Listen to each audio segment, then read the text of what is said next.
मेरे प्रिय छात्र एवं छात्रा सभी को मेरा ऑनलाइन क्लासेस में स्वागत है।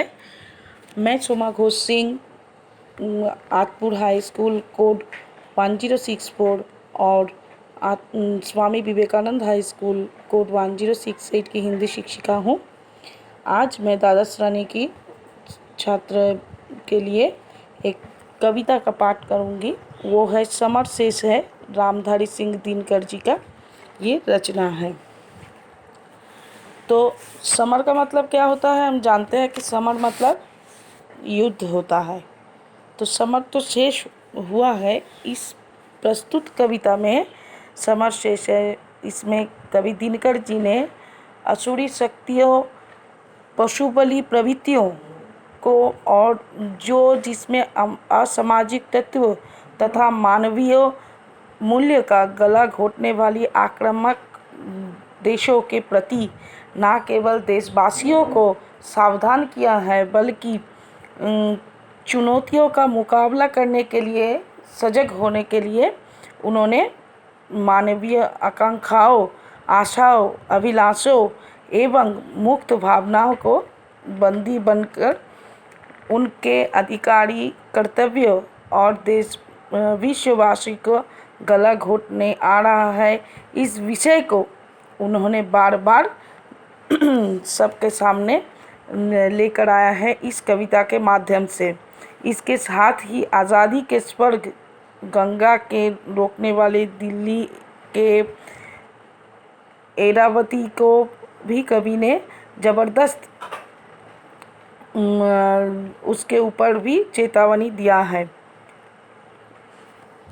तो शुरू के जो पंक्तियां हैं उसमें हम देखेंगे, ढीली करो धनुष की डोरी, तरकस का कस खोलो, किसने कहा युद्ध की बेला गई, शांति से बोलो, किसने कहा और मत बंधो हृदय बहिन के सार से, भरो भुवन का अंग कुसुम से, कुमकुम से, केसर से, कुमकुम लेपू किसे, शनाख्त किससे कोमल सुनाओ, किसको कोमल गान, तरप रहा आंखों के आगे भूखा हिंदुस्तान।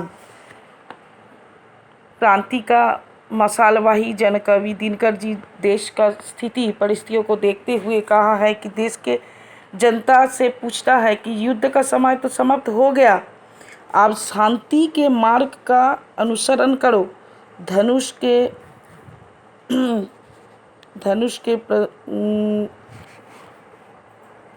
प्रत्येक ढोली को, धनुष की जो डोरी है ना, उसको थोड़ा जिसमें तीर रखती है, तरकस उसे कहता है, उसको थोड़ा कस करो, मतलब उसका जो भी बंधन है उसको खोल दो।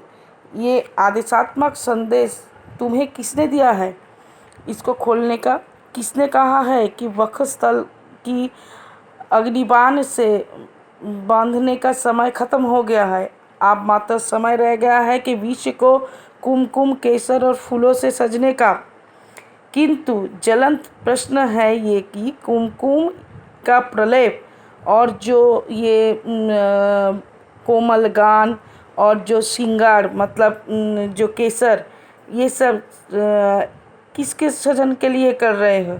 क्या उस हिंदुस्तान के लिए जो संघर्ष के विभीषिकाओं से दग्ध, भूखा प्यासा तड़पता नजर आ रहा है? फूलों के रंगीन लहर पर ओ उतरने वाले, ओ रेशमी नगर के वासी, ओ छवि के मतवाले, सकल देश में हलाहल है, दिल्ली में हला है, दिल्ली में रोशनी, शेष भारत में अंधियाला है। बोल रहे हैं कि इतरने वाले मतलब गर्व करने वाले, रेशमी नगर सुख, संपन्नता और वैभव विलास में जीने वाला शहर, छवि मतलब जिसका रूप होता है, हलाहल मतलब विष, हला मतलब शराब, मरघट मुर्दा जलने का स्थान अर्थात शमशान। देश के परिस्थितियों को देखकर कवि कह रहे हैं कि जे वैभव जो जिसके देश के करते फूलों के समान जो रंगीन और हसीन जिंदगी पर गर्व करने वाली वैभव विलास संपन्न ऐश्वर्यपूर्ण नगर के वासियों, सौंदर्य जो कुछ भी है आंखों को खोलकर देखो कि देश का आज जो विषाक्तमय वातावरण चल रहा है, जिसमें सब जल रहा है, तड़प रहा है। लगता है कि मात्र दिल्ली ही वो सौभाग्यशालिनी नगरी है जिसे अंधकार में डूबे हुए समूचे भारत का बीच दिवाली मनाने का गौरव प्राप्त है। यही कारण है कि अंधकारपूर्ण समस्त देश में दिल्ली ही एक ऐसी नगरी है जहां रोशनी दृष्टिगोचर हो रही है। अतः हम ये कह सकते हैं कि मखमली पर्दों से बाहर निकलकर पुष्प ध्यान के उस पार देखने की कोशिश करो तो भारत भी नहीं, प्रस्तुत समग्र विश्व आज तुम्हें मरघट के समान भयावह और अवसन्न दिख पड़ेगा।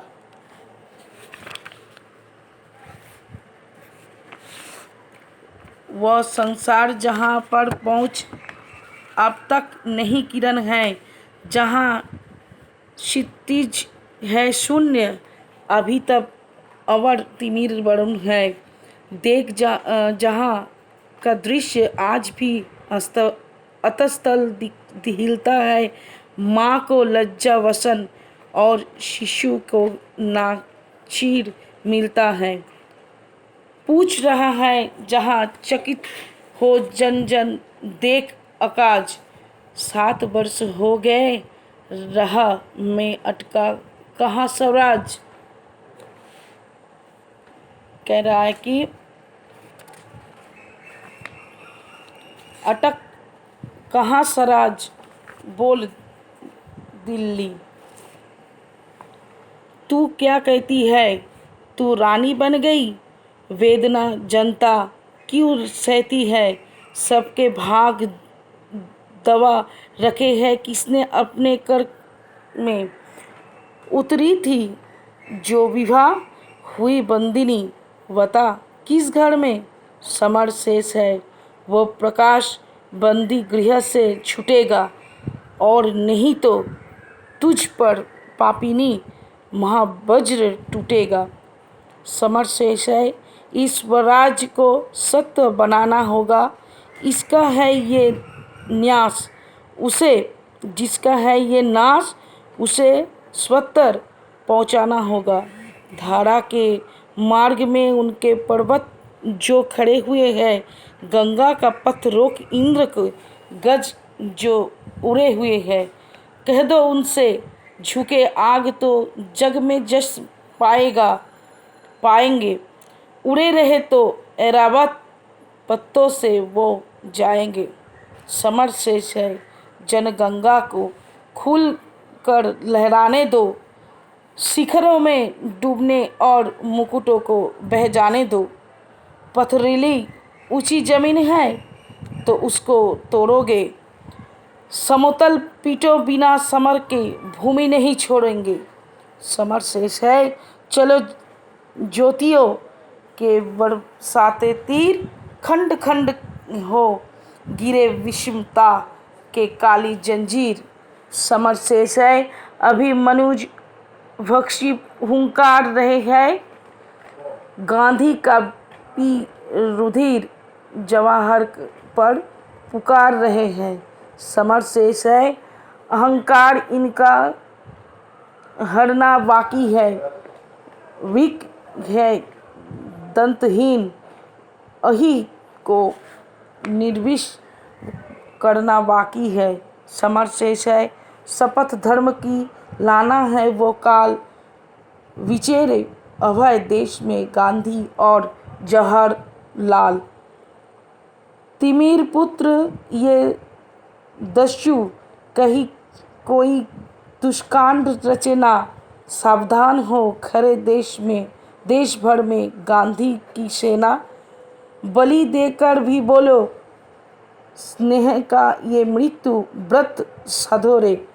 मंदिर और मस्जिद दोनों पर एक तार बांधो रे। समर शेष है नहीं पाप का भागी केवल व्याध। जो तटस्थ है समर समय लिखेगा उनका भी अपराध। तो कवि फिर क्या कहना चाहते हैं इस कविता के माध्यम से हम देखेंगे कि इस कविता में कवि फिर बोलना चाह रहे हैं कि जो भी मतलब ईंट का जवाब अभी क्या करना पड़ेगा, पत्थर से देना पड़ेगा। असुरी जो शक्ति है उसके लिए देवता का परित्याग कर दानवीय शक्ति का सहारा लेना पड़ेगा।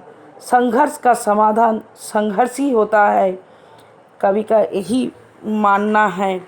तो कोमलता छोड़कर हम सबको कठोर बनकर ही आगे बढ़ना चाहिए।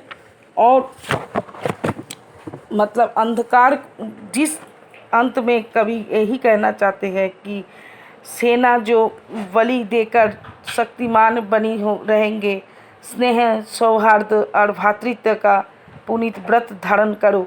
मंदिर मस्जिद के बीच जो स्वार्थ पवर दीवार बनकर और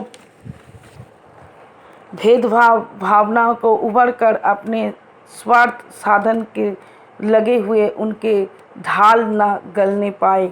इसमें दीवार गिरकर भेद को मिटाकर दोनों को एकता के सूत्र में बांधो। हिंदू और मुसलमान दोनों भारत माता के संतान हैं, भारतीय है। इसमें परस्पर जो भाई का चेहरा संबंध स्थापित होता है। इन तत्वों को सत्य करके दोनों के लिए अभी संघर्ष जारी रखना है।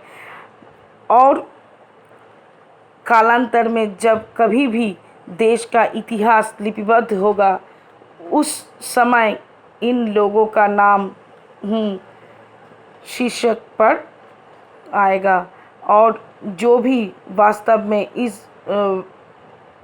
स्थापना के लिए बाधक सिद्ध होने वाले जो कुछ भी हमारे सामने आ रहे हैं, जो भेदभाव और ये जो जाति भेद, ये भी हटाकर सबके सामने हम लोगों को अभी जो कोमलता यही छोड़कर जो भी देश भारत के ऊपर नज़र देगा कि शत्रुओं की स्थिति में हम सबको एकत्रित होकर उसका सामना करने के लिए कवि ने बोला है। ठीक है, तो यही ख़त्म हो रहा है इस कविता का। तो अब इसमें जो कुछ भी सार संक्षेप और जितना भी क्वेश्चन होगा मैं तुम लोगों को सब दे दूँगी। जो भी प्रश्न होगा मुझसे ज़रूर कांटेक्ट में करके पूछ लेना। ठीक है, ओके।